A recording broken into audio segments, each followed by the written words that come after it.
va écouter pour cette première table ronde intitulée Psychologie, sexologie, prévention VIH concernant les personnes racisées. On va écouter donc Nadia El Bouga, on va discuter avec Nadia El Bouga, qui est de formation initiale sage-femme, c'était bien ça, ce qui t'a amené vers la sexologie et la sociologie, qui nous dira un mot de tout ça dans les échanges peut-être. Également Catherine Marjollet, qui est psychanalyste, qui fait partie du mouvement de psychanalyse existentielle, qui a eu un parcours très riche d'enseignante, de journaliste, de formatrice, de militante lesbienne, de cofondatrice dans les années 80 du magazine Lesbia, et j'ai plus assez de temps pour dire le reste, donc tu en auras toi-même. Et Brahim Lamas, qui est ingénieur en informatique et également psychanalyste du même mouvement dont vous nous direz quelques mots. Et qui a participé également à des événements divers dans le monde universitaire, associatif, organisant notamment des ateliers et des groupes de parole. Donc j'ai prévu quelques petites questions pour lancer la conversation. On pourra procéder dans l'ordre dans lequel je vous ai présenté, mais si quelqu'un a absolument envie de dire quelque chose avant, il aura le droit, il ou elle aura le droit. Donc la première question, elle s'adressait plutôt à Nadia, mais elle fait écho également à vos trajectoires et à vos domaines d'expertise. Donc justement, à travers ton parcours de sage-femme, de sexologue, de sociologue dont je viens de parler, comment tu en es venu à aborder la question du tabou, des croyances qui problématisent finalement l'accès aux connaissances sur les prises de risque, la sexualité et le bien-être.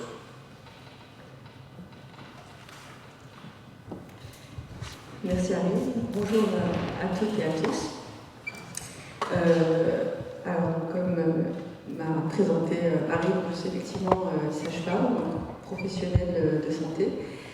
Et c'est le terrain en fait, qui m'a amenée très simplement vers la voie sexologique et on verra par la suite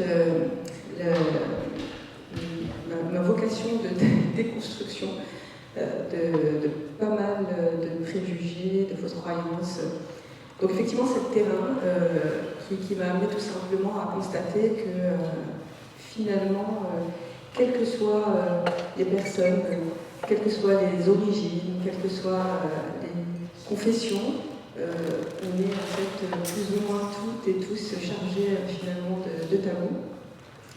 Et donc au sein durant mon cursus en tant qu'étudiante sage-femme, j'ai très vite été confrontée en fait à des problématiques sexuelles qui m'ont plaqué en pleine figure le manque de formation universitaire des professionnels de santé. Donc du coup, c'est suite à ça que j'ai intégré donc, un diplôme interuniversitaire de sexologie.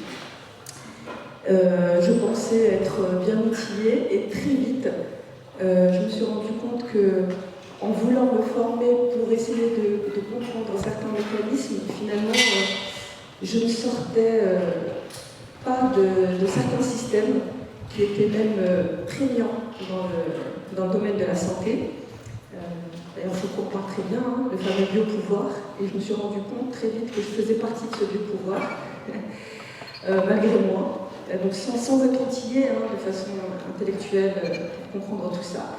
Mais le terrain, toujours le terrain, et surtout les personnes, m'ont amené à me questionner sur ma pratique en tant que professionnelle de santé, et c'est par ce biais-là que j'ai intégré en fait un master de sociologie, et puis là je continue sur la voie doctorale, parce que finalement on voit que les rouages des systèmes viriarco-patriarcal et hétéronormatifs sont vraiment constituants de notre façon en fait, d'accompagner les patients et les patientes.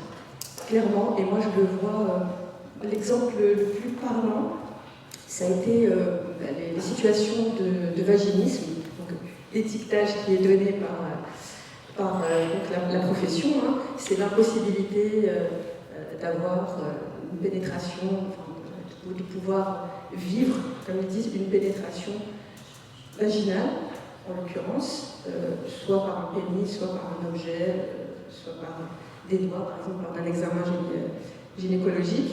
Et il y avait un décalage entre ce que je voyais sur le terrain et ce qui m'était apporté en fait en cabinet. C'est-à-dire qu'il y a eu un changement en fait qui s'est opéré notamment chez les patientes, hein, très très vite. Il y a 15 ans en arrière, des patientes venaient pour se soigner et pouvoir être pénétrées parce qu'il y avait un désir de procréation. Voilà, mais par ailleurs, elles avaient une sexualité épanouie, non pénétrative, épanouissante, et leurs compagnons également. Et là, ces dernières années, j'ai des patientes qui se présentent pour vaginisme, donc étiquetage médico-sexologique, mais qui ne veulent surtout pas d'enfants. Elles ne veulent pas parce qu'il y a un désir de procréation, mais parce qu'il y a un désir d'être une vraie femme. Parce que le fait d'avoir un vrai rapport, eh bien, leur permet d'accéder à une identité de vraie femme. Et là, je me suis dit, il y a quelque chose. Il y a quelque chose qui se joue. Alors, donc j'ai commencé à questionner, en fait, déjà la terminologie médicale, hein, un vrai rapport. Quand on parle de rapport sexuel, en règle générale, implicitement, on parle de rapport sexuel pénétratif, hein, comme on présume qu'une femme qui vient consulter, qui vient pour une consultation gynécologique est forcément hétérosexuelle. Donc ça, on ne questionne pas. Hein. L'orientation sexuelle de la patiente, hein, on déroule. Enfin, on nous apprend en tout cas à dérouler comme ça, et puis on parle de contraception. Puis quand la femme en face de vous dit « j'ai pas besoin de contraception », ah bon, mais vous savez que c'est important, si vous ne souhaitez pas une grossesse non désirée, voilà. Et on déballe.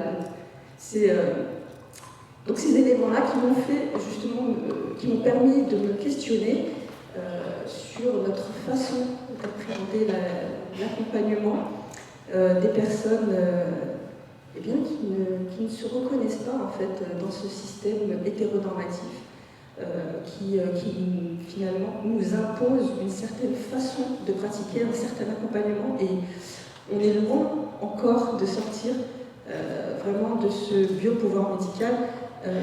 Parce qu'au final, même si sur papier, hein, de plus en plus maintenant, on me dit qu'il faut sortir de la position haute du soignant, le système n'est pas sorti de la position haute du soignant.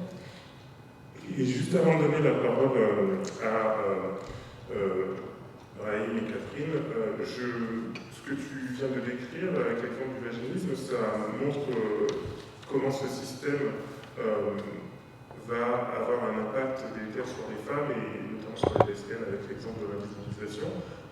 Est-ce que tu as des exemples qui concernent plus spécifiquement les formes de racialisation implicite qu'applique cette pratique de la médecine? Oui, alors pour rester justement dans l'exemple cité du vaginisme, le raccourci est très très vite fait, notamment il y a tout de suite une mise en lien par rapport à l'origine de la patiente, par rapport à son appartenance ethnique, son appartenance religieuse. Pas plus tard qu'hier, aux assises de sexologie, j'ai apporté la preuve de terrain qu'il y a un changement de paradigme au sein notamment des femmes de culture dite arabo-africano-berbéro-musulmane, et qu'il y a une réelle prise de conscience et un sex empowerment qui est en train de s'opérer, et on le voit sur les réseaux sociaux. Mais voilà, il y a toujours ce système médico-sexologique qui nie ça, et on est encore en 2023 dans des discours oui mais non, mais c'est la religion, c'est les origines, c'est la culture. Oui, il y a une religion, il y a des cultures, mais ce qui est important, c'est qu'est-ce qu'en fait la personne en face. Donc en réalité, il y a une singularité.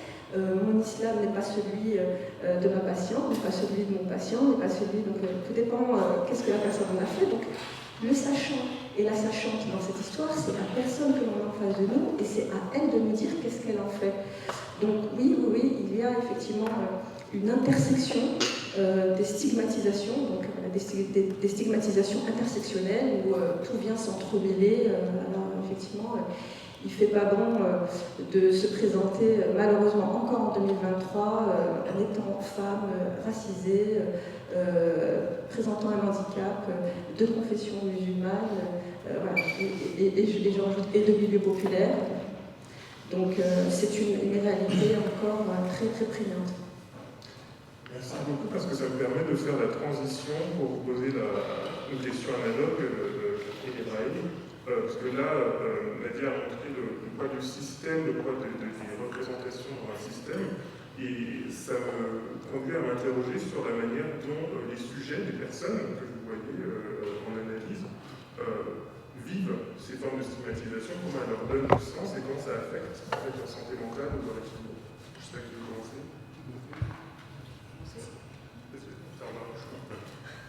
Merci. En fait, mes propos sont basés forcément sur mon expérience personnelle, mais aussi sur ma pratique de psychanalyste au cabinet et des personnes avec qui je travaille, qui sont pour certains LGBTQI+, et aussi racisés. C'est vrai que, pour rejoindre ce que disait Nadia, on peut bien sûr avoir une religion, avoir une race, etc. et en faire ce qu'on veut nous, mais avant d'y arriver, malheureusement, des personnes racisées qui arrivent cumulent plusieurs minorités, on va dire, la minorité raciale, la minorité religieuse, la minorité sociale aussi, et sexuelle. Donc tout ce que cumule de minorités rend plus difficile quand même une intégration et une acceptation de soi par rapport à son identité. Et moi, ce que je relève chez les patients, justement, d'abord il y a la honte qui est très importante. Les personnes ont honte de ce qu'elles sont vis-à-vis de leur famille d'abord, vis-à-vis de la communauté aussi, mais de la société au sens large. Et il y a quand même un conflit de loyauté vis-à-vis de tous ces environnements, on va dire, familial, social, communautaire. Et il y a aussi le fait que vis-à-vis de tous ces cumuls de minorités, au-delà de la honte, il y a quand même, on va dire, un surmoi qui est très massif chez les personnes. Le surmoi, c'est tout le monde des interdits, donc c'est comme une chape de plomb sur la tête. Je ne peux pas faire ceci, cela. Donc, ce qui amène forcément à un refoulement. Donc, on va dire que le moi des personnes, il est quand même fragilisé et vulnérable. Donc, on peut parler d'insécurité psychique. Et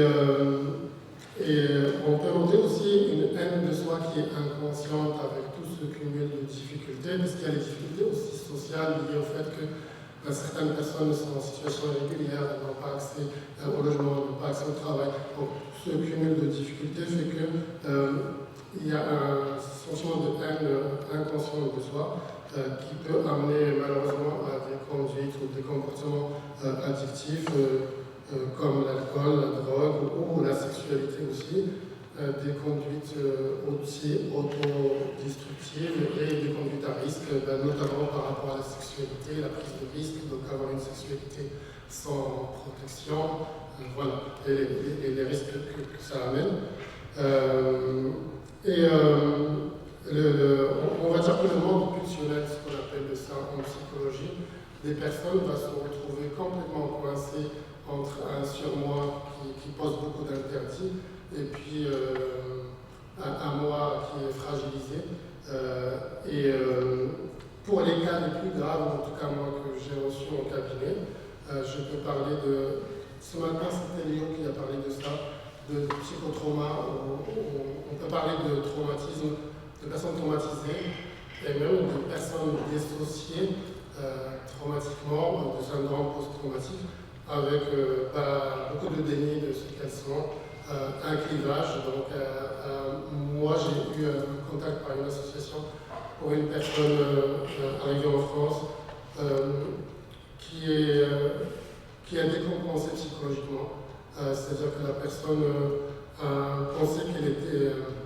il était paranoïaque, il pensait que tout le monde savait qu'il était homosexuel.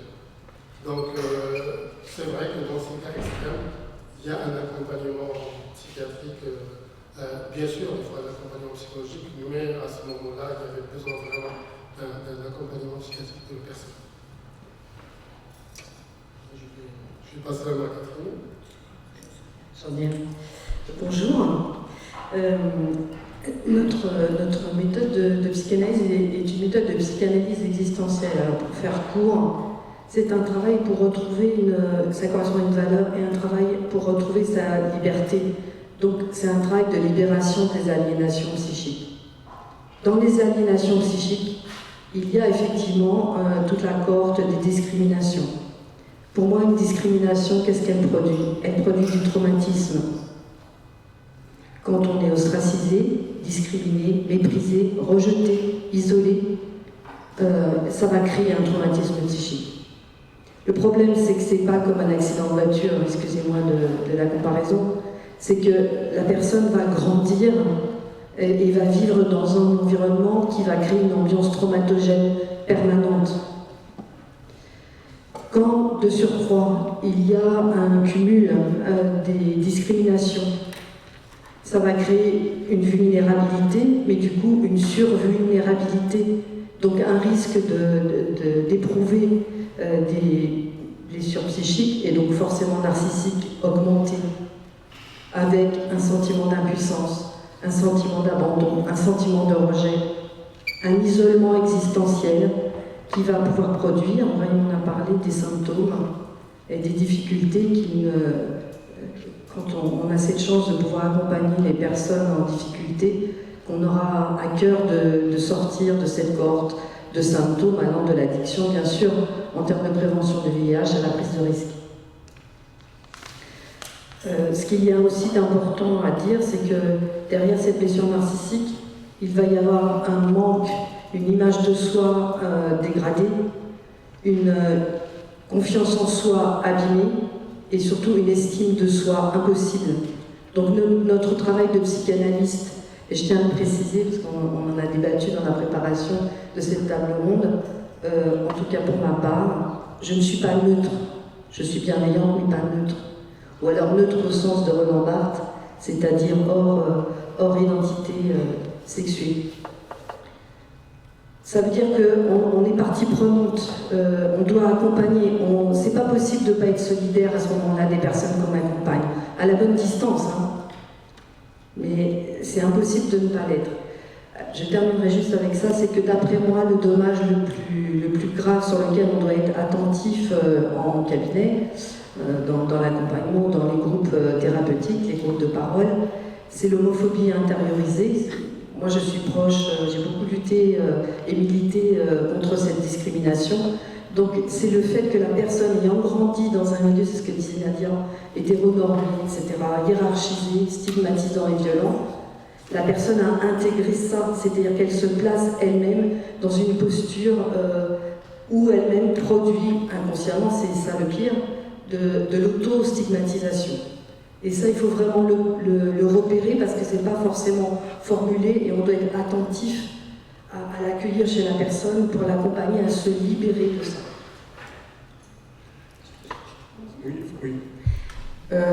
Oui, c'est très intéressant ce que tu dis, Catherine, parce qu'effectivement, une des demandes au cabinet des personnes d'orientation sexuelle, quand ils viennent, et pourtant ils savent qu'ils viennent voir une sexologue, mais évidemment il y a un peu de sélection, ils viennent voir une sexologue et qu'ils savent être de confession musulmane, c'est tout de suite une demande d'espèce de thérapie de conversion sexologico-médicale, parce que dans leur parcours, alors là je parle des personnes qui sont de confession musulmane, lesbiennes, gays, qui viennent avec cette demande après avoir vu X imam ou fouquet, hein, donc tradipraticiens, et ils espèrent qu'avec cette pratique en parallèle, magico-rituelle, il va y avoir aussi la main de la sexologue musulmane qui va leur redonner la bonne orientation et la bonne identité de genre aussi. Parce que c'est vraiment transversal. Parce que dans leur esprit, ils ne sont pas de vrais hommes. Voilà, pour les personnes qui viennent avec une orientation homosexuelle, entre autres, là je ne parle pas des personnes transgenres, là je parle uniquement des personnes qui viennent avec une orientation sexuelle qui ne correspond pas en fait au schéma forcément hétéronormé de la famille, de la communauté. Et donc il y a effectivement cette gêne, cette peur, cette culpabilité, et voilà, il y a vraiment un accompagnement essentiel à faire avec la prise en compte de certains codes, et c'est malheureusement ce qui n'est pas encore, moi je vois sur le terrain médical considéré. Quand vous avez des patients et des patientes qui vous disent « moi c'est important de prendre en compte le monde invisible », et il faut prendre en compte le monde invisible. On sait que dans nos cultures africaines, cette dimension est fondamentale. Je ne pense pas, prime abord, un psychiatre. Pour moi, ça rentre dans le référentiel de cette femme, de cet homme, de cette personne qui se considère une famille homme, et prendre cet élément-là en ligne de compte. Il y a deux aspects dans ce que vous dites, j'ai l'impression. Il y a, comme je disais, à un niveau très général des rapports sociaux de domination que vivent les individus, et au niveau peut-être plus intérieur, la difficulté de l'espèce de conflit de loyauté dont tu parlais, être gay ou être arabe, être noir, ou être bas. On pourra en discuter pendant les questions avec le public. Mais pour faire le pont avec la prochaine table ronde et avec les discussions qu'on a eues ce matin, j'avais une dernière question par rapport à ces problèmes et à ces difficultés que vous évoquez. Quelles pistes thérapeutiques finalement on peut avoir face à ces difficultés que vous décrivez, et est-ce qu'on peut envisager le passage au militantisme et à la politique finalement comme une voie d'émancipation qui serait entre l'individuel très subjectif et le collectif finalement? Je sais pas qui veut penser. C'est complémentaire en fait, ça ne peut être que complémentaire. La personne qui ressent notamment en but à sa famille un conflit de loyauté, comme on parlait d'Ibrahim, c'est terrible parce qu'elle va se retrouver isolée avec le sentiment de ne pas pouvoir être aimée par la famille en proximité parce que trop différente. Donc il y a un travail à faire au niveau individuel pour lutter contre les conséquences en fait des stigmatisations et des rejets. C'est la honte et la culpabilité. Et pour travailler la piste thérapeutique, c'est d'arriver à accompagner la personne pour que progressivement elle comprenne les raisons de sa honte et qu'elle puisse développer sa fierté. C'est le contrepoint de la honte.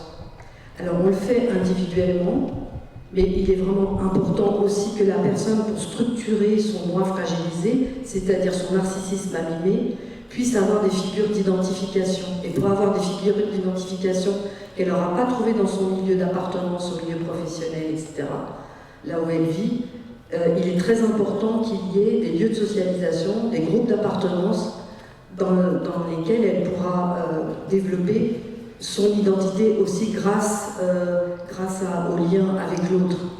Pour pouvoir aller bien soi, il faut pouvoir être bien dans le lien à l'autre. Ça, pour moi, c'est fondamental. Juste pour rebondir par rapport à la question d'avant, c'est vrai que les personnes qui se retrouvent dans la honte, la culpabilité, le conflit de loyauté, moi j'en ai eu par exemple, ils me disent mais comment je peux être gay et en même temps être un bon musulman, c'est-à-dire que je pourrais aller au paradis par exemple. Moi d'un point de vue professionnel et éthique, je n'ai pas de jugement ou de valeur par rapport à ça. Donc je suis dans l'accompagnement de la personne dans ce qu'elle est et dans son projet justement d'évolution.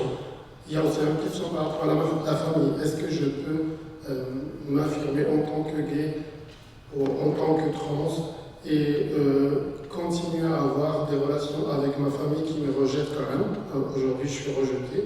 Comment je pourrais entretenir des rapports avec ma famille tout en étant ce que je suis?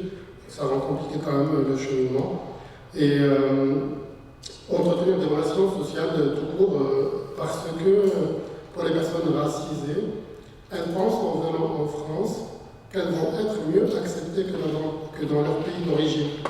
Or, ce qu'elles nous racontent, elles ressentent le même rejet, le regard des autres et l'exclusion.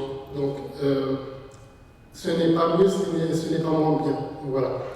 Et c'est vrai que l'accompagnement des personnes consiste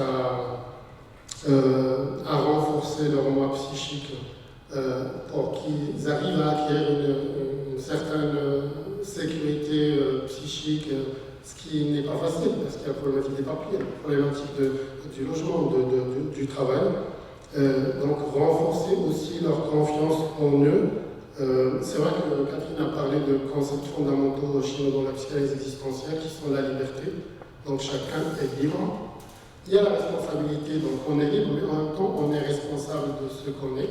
C'est-à-dire que bon, on a des héritages, mais à un moment donné, on est adulte, on peut décider pour sa vie. On ne peut pas toujours continuer à dire c'est parce que mes parents, ma religion, etc. Ça rejoint ce que tu disais. On a un parcours personnel aussi. Et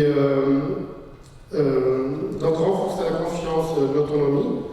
Et puis au-delà de ça, travailler sur le projet de vie, parce que les personnes ne sont pas que gays, ne sont pas que trans, n'ont pas que ces problématiques-là.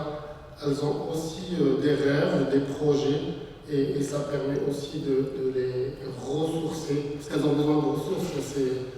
C'est épuisant de travailler sur toutes ces difficultés en même temps, donc elles ont besoin de ressources, de rêves et de projets de vie. Donc nous, on travaille beaucoup sur l'instance décisionnelle de la personne. Je décide que je suis ce que je suis et j'ai envie d'être ce que j'ai envie d'être. Donc arriver à vraiment se détacher de toutes les injonctions et vraiment choisir et décider sa vie comme on l'entend.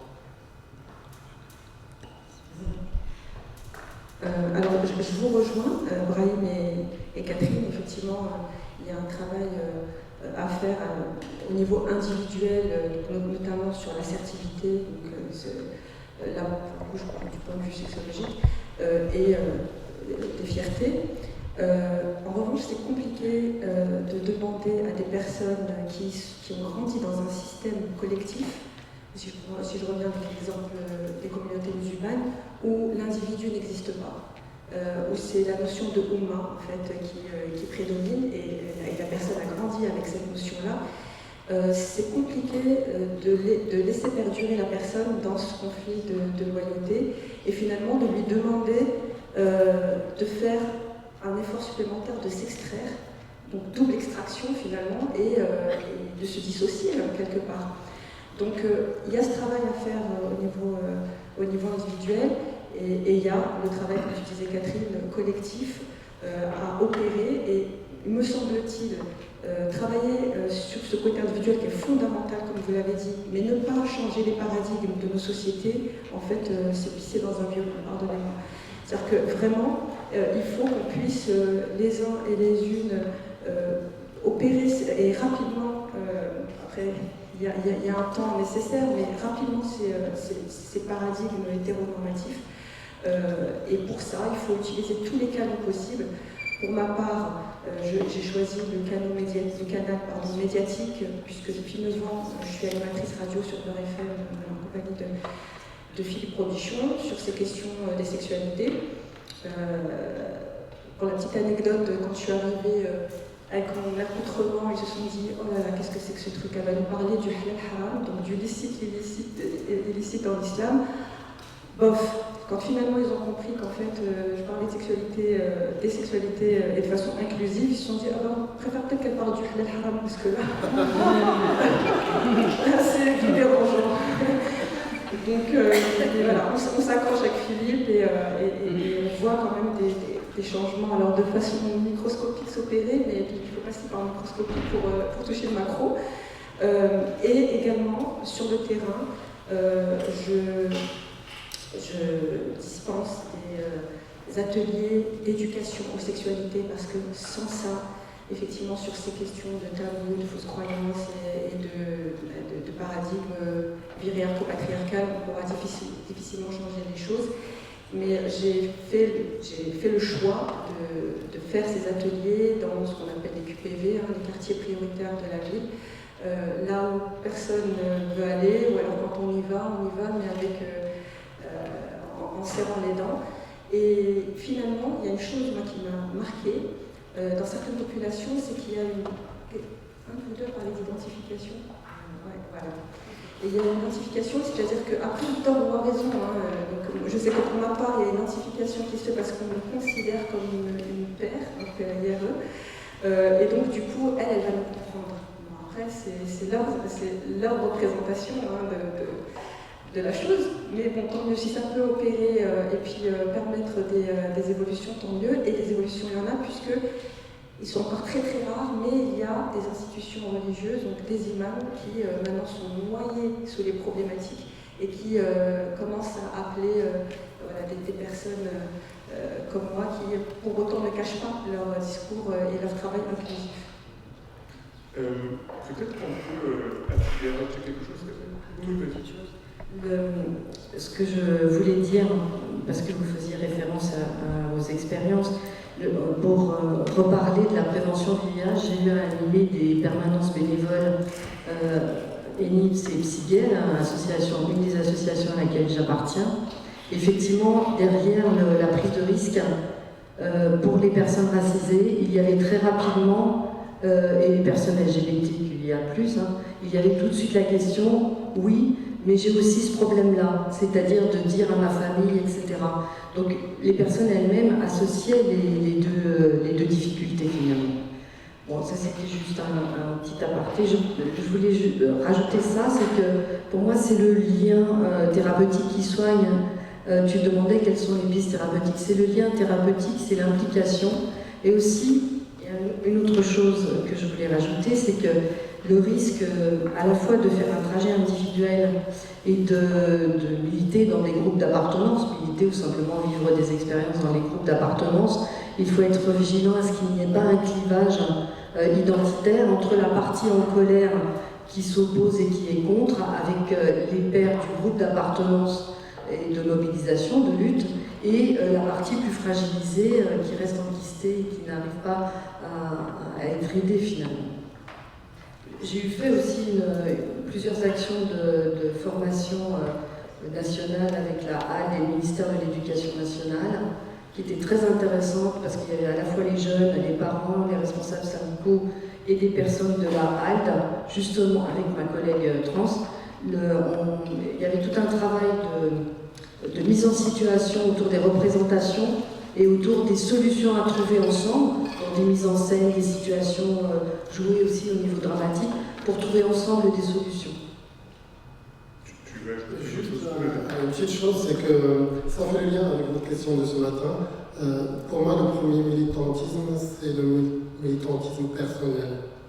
Parce que parler de soi, faire ce cheminement d'élaboration, d'affirmation de son identité, c'est un premier militantisme. Donc le militantisme individuel il est important aussi, il est complémentaire bien sûr au militantisme de groupe, mais il est indispensable aussi.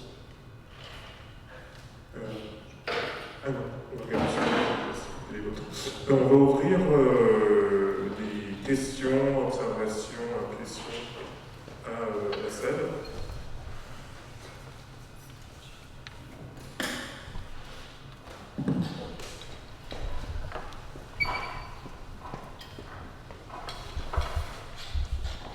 Bonjour. Moi, j'ai une question spécifiquement. Moi, je suis psy, je suis psychothérapeute. J'ai fait ma formation, donc c'est surtout une question de vraiment.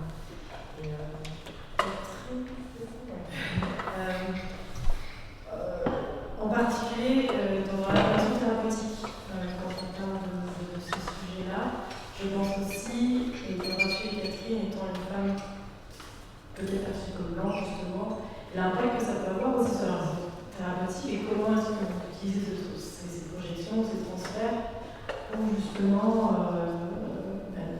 dans un but thérapeutique en particulier, quand on parlait d'homosexualité internalisée, est-ce que dans certaines situations, je me demande s'il y a aussi, qu'est-ce qui est projeté en fait par les personnes sur vous en tant que peut-être personne représentative du pays d'accueil, par exemple, dans le cas de personnes réfugiées, ou pour Anne peut-être en tant qu'homme perçu comme nord-africain. Enfin, parce que je trouve que les enjeux justement de ce qui se passe dans la relation thérapeutique en tant qu'individu racisé, pas racisé par rapport à quoi, mais c'est quelque chose qui, je trouve, est assez fort.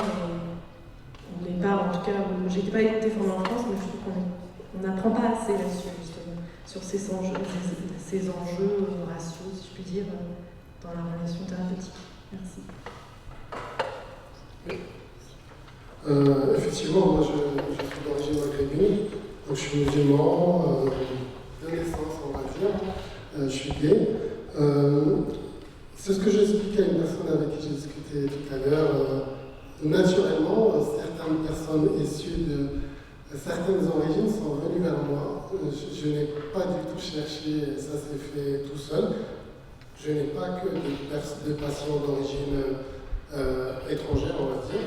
Mais c'est vrai qu'il y a, tu l'as dit Nadia, cette identification à moi que je vais mieux les comprendre par rapport à la culture. C'est quelque chose, c'est vrai, qui pose tout de suite. Mais ce n'est pas lié seulement aux personnes LGBT, c'est aussi valable pour des personnes hétérosexuelles. J'ai eu des femmes, par exemple maghrébines, qui sont venues me voir, et pourtant je suis un homme, pour me dire, pour me parler d'un jeune qu'elles n'ont jamais pu aborder. Moi, j'étais moi-même surpris parce que c'est difficile pour une femme d'aborder un jeune. C'est encore plus difficile de l'aborder avec un homme.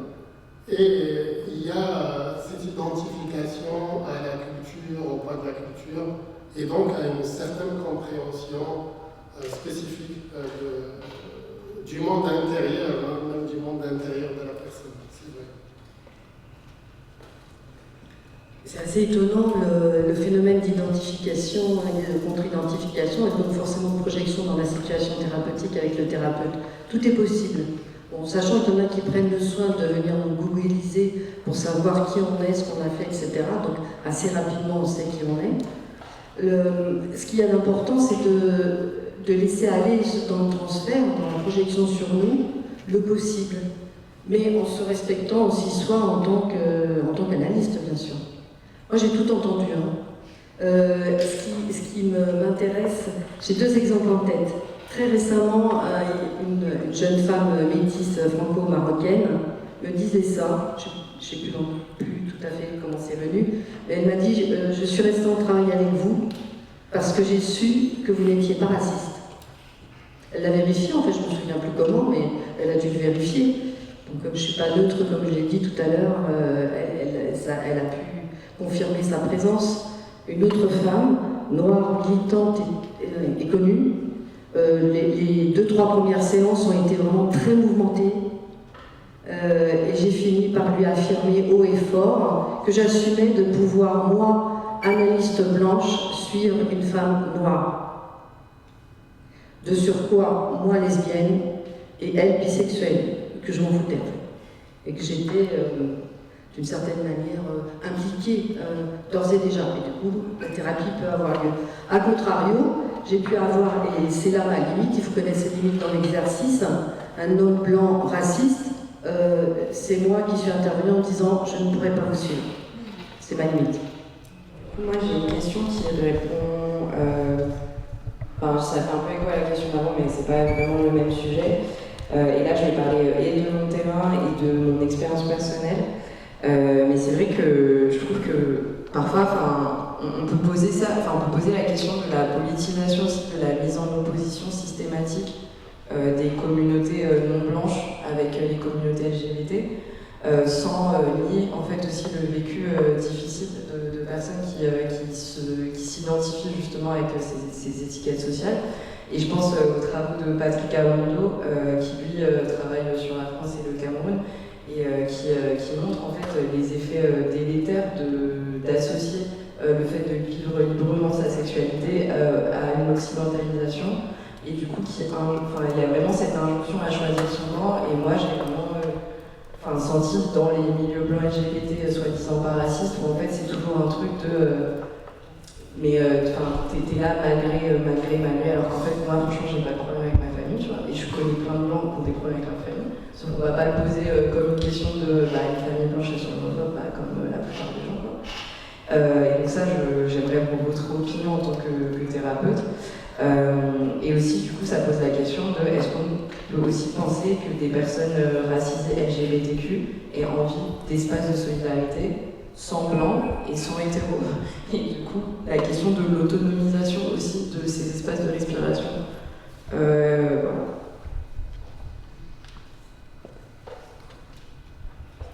Oui, je me permets juste ça fait suite comme ça, après pour répondre.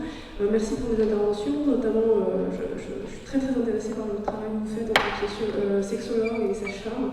Et en fait, ma question s'adresse un peu à vous, mais on parle souvent sur d'autres sujets concernant les personnes françaises ou étrangères qui ont des doubles appartenances culturelles et qui sont aussi qui ont une culture qui appartiennent à des cultures de l'islam et à l'humain. On a tendance à essentialiser leur culture, à en faire une espèce de surmoi déterminant, toujours là, on parle de conflit.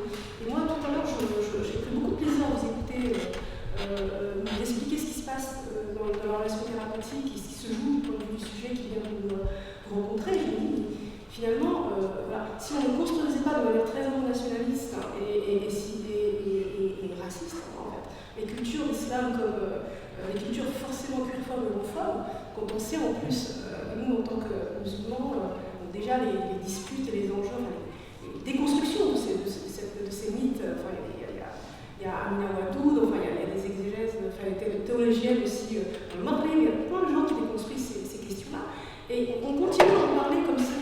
Donc est-ce que dans votre pratique, vous faites, je pense que oui, mais est-ce que vous pouvez nous en dire un peu plus? Comment vous aider à déconstruire cette image-là? Parce que les conflits de loyauté, mais même un individu français blanc lambda, par rapport à la queerphobie ou l'homophobie de sa famille, et c'est plus des enjeux d'affirmation de soi plutôt que de militantisme. Aussi, je rebondis un peu sur ce que vous avez dit, ça m'a un peu gêné. S'affirmer, c'est un enjeu, un challenge pour chacun d'entre nous, en fait, dans la complicité de son identité. Voilà, merci.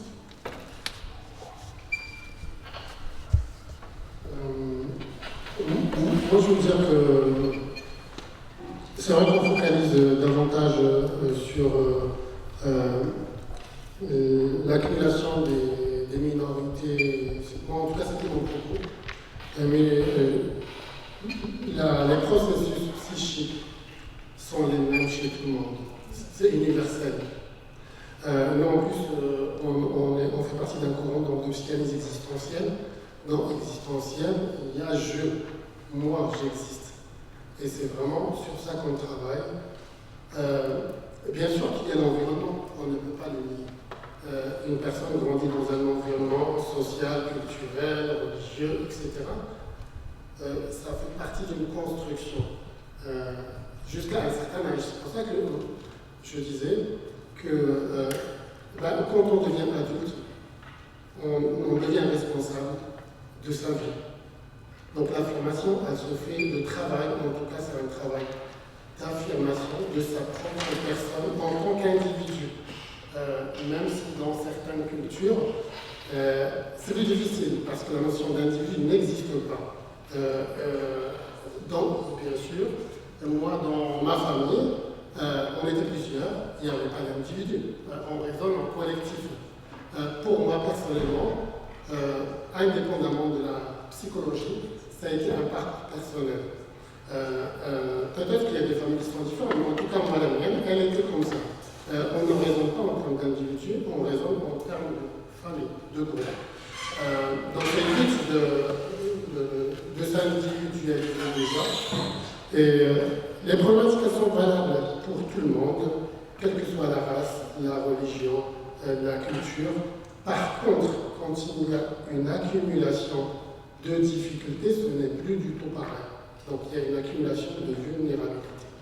C'est juste ça à préciser. La question que vous évoquiez sur la spécificité et l'opportunité d'avoir un vécu de groupe LGBTQIA+, plus la question de la discrimination raciale est juste. C'est-à-dire qu'on ne serait pas ici à parler d'intersectionnalité s'il n'y avait pas eu les apports de l'afroféminisme. Donc ça, c'est extrêmement important à comprendre. À la fois, il y a des points communs, et à la fois, il y a des identités respectives. Alors, comment faire avec ça? Je pense qu'il faut, alors en tout cas, c'est mon avis, je pense qu'il faut cultiver et mettre en place une forme de communautarisme raisonné. Parce que je crois qu'à certains moments, on a besoin d'être aussi entre soi pour se forger une identité plus forte et lutter contre la discrimination, celle-ci en tout cas qui m'apparaît la plus souffrante. J'y crois vraiment. Mais je pense vraiment qu'il faut les deux approches. Vraiment. Alors, je vais un peu contrebalancer. Je suis d'accord avec cette notion effectivement de communautarisme, ce mot-là me fait... Ouais. Communautarisme, on va dire, nécessaire sur l'instant. Raisonner, voilà, raisonner, si on peut dire ça comme ça. Parce qu'à un moment donné, il y a besoin aussi de se retrouver dans un entre-soi et pouvoir après se renforcer en assertivité, en estime de soi, en confiance de soi, pour pouvoir affronter le collectif. Je suis d'accord. Mais n'oublions pas aussi qu'il y a, pour le coup, des alliés. Hein. Donc c'est mon cas. Je suis cisgenre hétéro. Pour autant, d'ailleurs mon surnom c'est l'OVNI, hein, l'objet voilé non identifié, parce que les personnes qui viennent ou en consultation, ou même qui m'écoutent à la radio, qui voilà, présument donc évidemment je milite aussi parce que je suis foncièrement humaniste, et bien pour le coup, on va m'accoler une identité de genre, on va m'accoler une orientation sexuelle, libre à vous, il n'y a pas de problème. Je porte, il n'y a aucun souci, c'est vos représentations, imaginez-vous ce que vous voulez. Parce que, effectivement, moi, je place, en dehors de mon travail thérapeutique, sexothérapeutique, je place vraiment mon combat dans les changements de paradigme. Il y a vraiment une opération importante et urgente à changer les paradigmes de société. Parce qu'on pourra s'assertiver, on pourra travailler sur soi, on vit dans des systèmes, mais ces systèmes-là, si on ne les déconstruit pas, en fait, je vous dis, ça restera à un moment donné vain, ou alors on retombe dans un cycle, hein, c'est un perpétuel recommencement. Et donc vous avez cité l'exemple du contexte musulman. Eh bien, dans le contexte musulman, oui, effectivement, il faut opérer une réinterprétation des textes. Hein. Donc il y a toute l'herméneutique à revoir parce que c'est, pour l'islam en l'occurrence, 14 siècles d'interprétation, d'exégèse faite sous le prisme du patriarcat, faite uniquement par des savants hommes. Pour certains d'ailleurs avec une homosexualité refoulée, hein, clairement, quand on fouille dans les textes, dans les écrits. Et donc, voilà, hein, vous l'avez dit très justement tout à l'heure, ça se répercute violemment dans les écrits. Donc il y a tout ça à opérer et il faut jongler, pour ne pas tomber dans l'essentialisation, comme vous l'avez dit très justement, entre une espèce de banalisation culturelle et un exotisme culturel. Donc voilà, surfer sur une espèce de planche de relativisme culturel. Mais voilà, c'est un exercice d'équilibriste qu'il faut opérer, mais qui donne ses fruits. Si on remonte quand même 15 ans en arrière, notamment dans le milieu dit arabo-africano-musulman, il y a quand même des changements qui s'opèrent, même s'ils sont microscopiques.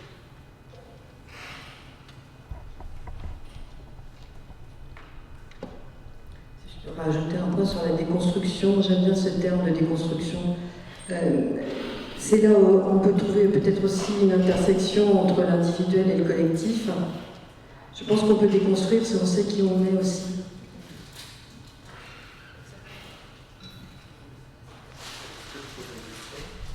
Je vais abuser de ma position pour poser une question.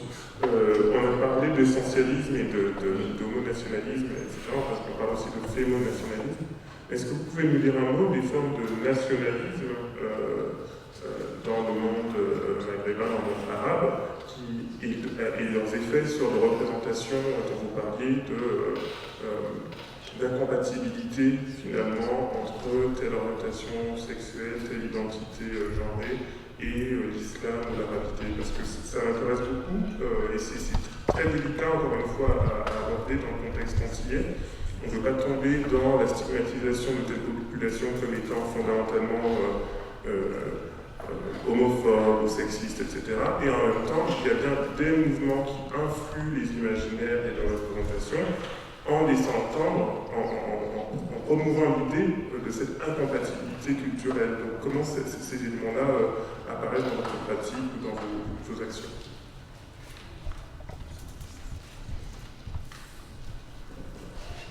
Oui, alors merci Harry, effectivement, c'est très juste. Dans le cadre d'accompagnement des personnes séropositives, il y a encore cette idée au sein des communautés musulmanes que c'est le virus des blancs ou des noirs, et donc voilà, des dépravés sexuels. Voilà, ça c'est des termes qui sont dits comme ça. Et pour le coup, ils se dédouanent complètement. On dédouane en fait la communauté des efforts de prévention. Les campagnes ne sont pas nécessaires pour nous, parce que voilà, si l'un d'entre nous est touché, c'est parce que c'est Dieu en fait. C'est écrit comme ça.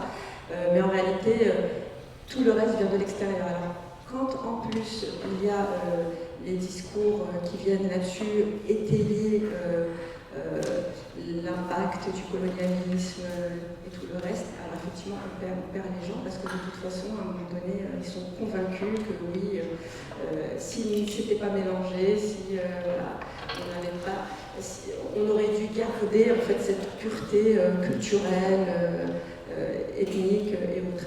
Alors c'est pas, je reprends le terme de Catherine, effectivement c'est un travail de déconstruction qu'il faut opérer dans nos cabinets, mais également sur le terrain. Et moi je le fais à travers l'éducation sexualité. C'est la répétition et la démonstration qu'effectivement c'est un raisonnement erroné qui est apporté par des personnes dont la volonté est de toute façon de diviser les gens clairement.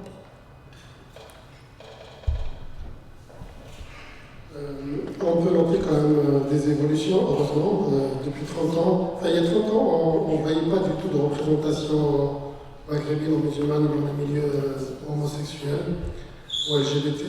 Depuis quelques années, il y a des associations qui existent sur le terrain en France. Mais il y a aussi dans certains pays du Maghreb des personnes qui s'expriment. C'était encore interdit il y a quelques années. Il y a des personnes, beaucoup de personnes connues, notamment des artistes, des écrivains, qui s'affirment, qui écrivent. Il y a un changement, certes pas institutionnel, mais il y a une visibilité qui a commencé déjà depuis quelques années.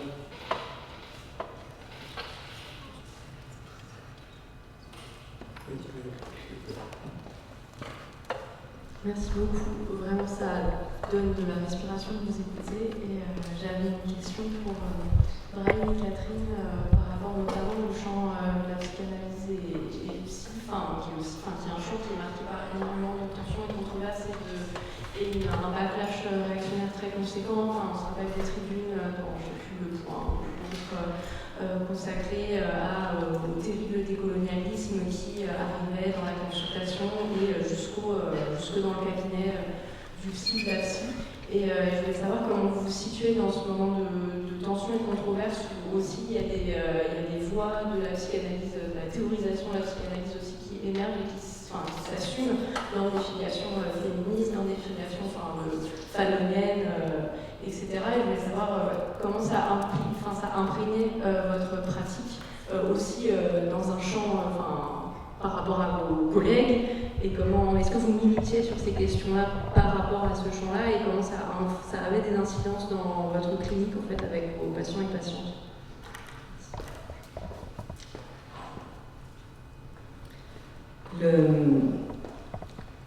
Il y a plein de courants, enfin, vous n'êtes pas sans savoir qu'il y a plusieurs courants dans la psychanalyse et pas les plus sympas, et notamment particulièrement homophobes. Il y a eu des prises de parole, j'ai pu participer au Palais du Pharo, ça remonte au moins à 20 ans, une analyse d'une psychanalyste classique sur Mishima, qui était absolument odieuse. J'ai en tête l'ouvrage, l'essai de Preciado, qui pourtant a été en analyse et a souhaité vraiment se positionner par rapport à ça. Et je pense qu'il faut pouvoir intégrer ce qu'on est, ce que disait Brahim tout à l'heure, à notre pratique aussi. Alors moi, très précisément, le concept que je développe beaucoup, mais ça correspond à un concept au départ de notre méthode, c'est l'articulation du masculin et féminin. En fait, c'est l'éloge de la diversité, pour que masculin et féminin ne soient plus des références communes et de normalisation surtout. Je travaille beaucoup sur ce thème-là. C'est la déconstruction dont on parlait tout à l'heure. Parce que, en fait, pourquoi il faut le faire aussi dans les cabinets, dans l'accompagnement des personnes? C'est parce que, je vais y aller fort, mais ça les massacre en fait de devoir s'assujettir à du masculin et du féminin qu'on leur ordonne de suivre de l'extérieur. C'est-à-dire le masculin et le féminin dont je dépends, éventuellement par rapport aux repères que j'ai reçus, je dois absolument les déconstruire pour pouvoir être moi sans plus de rapport au féminin ou au masculin, si je fais court. Je dirais pareil sur les autres discriminations, en fait, je pense pareil. Oui, pour compléter ce que tu disais, Catherine, et ce que disait Nadia tout à l'heure, c'est que pour des hommes homosexuels, par rapport à la culture ou à la religion, ils peuvent se sentir ou être considérés comme des sous-hommes. Ce ne sont pas des hommes, mais des sous-hommes par rapport à leur identité de genre. Et c'est vrai que de travailler sur l'harmonisation du masculin et du féminin chez tout le monde, puisque de toute manière, on est issu d'un père et d'une mère, d'un point de vue biologique. Et c'est vrai que c'est de la déconstruction à faire sur les schémas patriarcaux traditionnels. Voilà, on peut être un homme et avoir une sensibilité, avoir une féminité, sans pour autant être considéré un sous-homme. Et on peut être une femme, voilà, j'ai le cas d'une femme trans homme, voilà, on peut tout à fait être ce qu'on est sans subir les dictats justement des schémas traditionnels par rapport à la masculinité exacerbée attendue chez un homme et une féminité pareil exacerbée attendue chez une femme.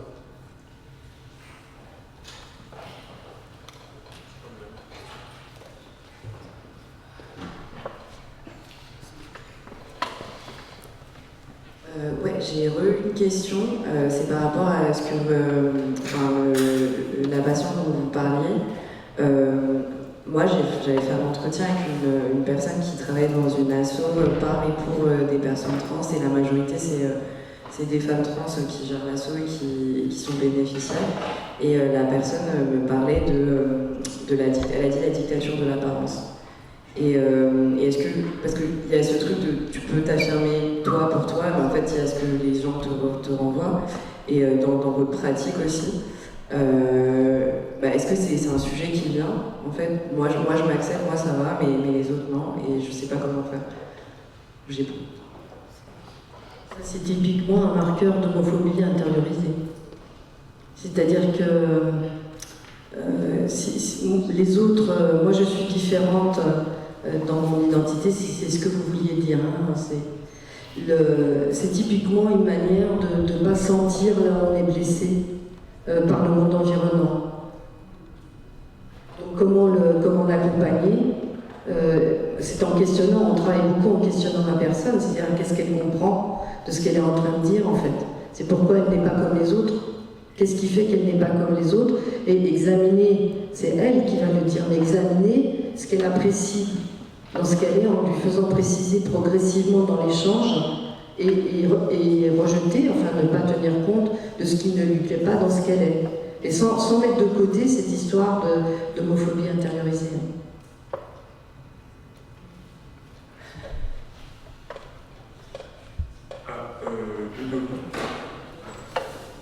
Tu auras le mot de la fin. Oui, alors merci pour vos échanges, très intéressants.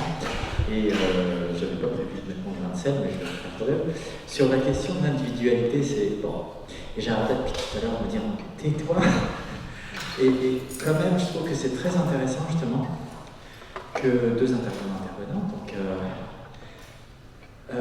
sur la question d'individualité, on dit l'individualité, c'est que l'individu n'existe pas chez nous. Et je trouve ça très très intéressant. Bon, je ne suis pas du tout d'accord, mais je trouve ça très intéressant parce que ça revient souvent, y compris dans la bouche de personnes, surtout dans la bouche de personnes racisées. Et Brian, tu as dit un truc très intéressant aussi, c'est l'individualité, la psyché, il y a un potentiel à l'universel, tous différents, etc. Et je pense que dans les cultures, c'est la même chose, que des cultures soumises aux mêmes facteurs d'oppression et d'oppression économique, académique, géostratégique, etc., pendant plusieurs décennies, finissent par produire ce qu'on appellerait en sociaux l'hystérésis, c'est-à-dire que les phénomènes de violence continuent de se produire même quand les facteurs déterminants premiers ont été expurgés du contexte culturel à définir. Et quand on revoit aussi, tu parlais Nadia tout à l'heure des héritages, de l'héritage culturel, patriarcal, interprété surtout par des hommes, surtout, pas que, mais surtout, c'est vrai. Je veux dire, quand on parlait d'individus et qu'on parlait au jeu de l'autre côté de la Méditerranée, c'est ici, à une certaine époque, on parlait de tiers-état, pas de méritocratie, la plèbe, quoi. Cette notion d'individu en France, en l'occurrence, son gargarisme, ça date de la Révolution française, donc c'est avant-hier. Emmanuel Todd, avec ses études démographiques et territoriales en France, a assez bien montré que c'est assez récent, et qu'il y a eu une espèce de plongée dans la ville de l'autre côté de la Méditerranée, un peu en parallèle, comme dit Mohamed Méziane, y compris Persona, qui était doctorant à l'EHESS, ancien militant d'acteur, et que cette espèce de parallèle, de balancier d'un côté et de l'autre de la Méditerranée, en termes de représentation de ce qu'on appelle l'individualité, et aussi de la considération de la liberté qui existait pendant des siècles de l'autre côté en termes de genre et de sexualité, et qui tout d'un coup, au moment de la colonisation, alors la colonisation a un bon gros, c'est que ça n'explique pas tout, c'est impossible d'expliquer ce genre de phénomène, de rapport au masculin, au féminin, au virilisme, sans faire référence à la colonisation, ici en l'occurrence. C'est pas un hasard s'il y a eu ce phénomène de balancier, et qu'aujourd'hui, et c'est très intéressant, on dit souvent, y compris, je l'entends souvent dans des, je pense qu'il y a une réalité là, tout à perceptive, l'individu chez nous n'existe pas. Je pense que sur certaines chaînes d'information, quand je les répète, à tue-tête, identité nationale, machin, ils ne pensent pas du tout à l'individu, ils parlent beaucoup du collectif, mais malheureusement c'est un collectif super exclusif, racisé, mais pas le mot racisé, et que ça aussi, je pense que ça aussi c'est universel. Je pense que les façades culturelles, avec son jeu d'ailleurs, sont différentes, mais que derrière, c'est un art qui cache à la fois, que derrière les dynamiques sous-jacentes en termes de fascisation des identités sur le dos des minorités en temps de crise, c'est exactement les mêmes. Il y a quelques exceptions dans l'histoire de l'humanité, mais malheureusement, l'être humain, quand on lui tape dessus, qui est dans la misère, qui ne peut pas se nourrir et qui en plus il est rendu stupide par tout un tas de dynamiques dont Foucault parle, que ce soit à l'hôpital, on en a parlé aussi ce matin, enfin vous en avez parlé ce matin, etc., à l'université, dans les institutions politiques, et bien oui, les gens réagissent par il n'y a plus d'individus, vous mettez tous en rang, on uniformise les identités dans la totalité de l'espace public, et y compris dans la chambre à coucher. Donc je pense que c'est super intéressant, même si sur le fond, je pense que je ne suis pas d'accord. En 30 secondes. Alors, merci Ludovic Mohamed d'avoir répondu là-dessus, effectivement. Je vais repréciser ce que j'ai dit quand j'ai dit tout à l'heure, chez nous, le collectif, enfin l'individualité n'existe pas. C'est pour reprendre les termes de mes patients et mes patientes. Parce qu'en réalité, j'ai parlé tout à l'heure de l'herméneutique, Si je m'astreins au champ théologique, en réalité, il y a l'individualité. Le jour du jugement dernier, on parle de la personne en face de Dieu, basta, il n'y a pas le collectif. Et d'ailleurs, c'est clairement dit, le collectif ne sera pas présent et la personne sera en dualité avec le divin. Donc l'individualité, elle existe et elle est prise en compte même dans les textes.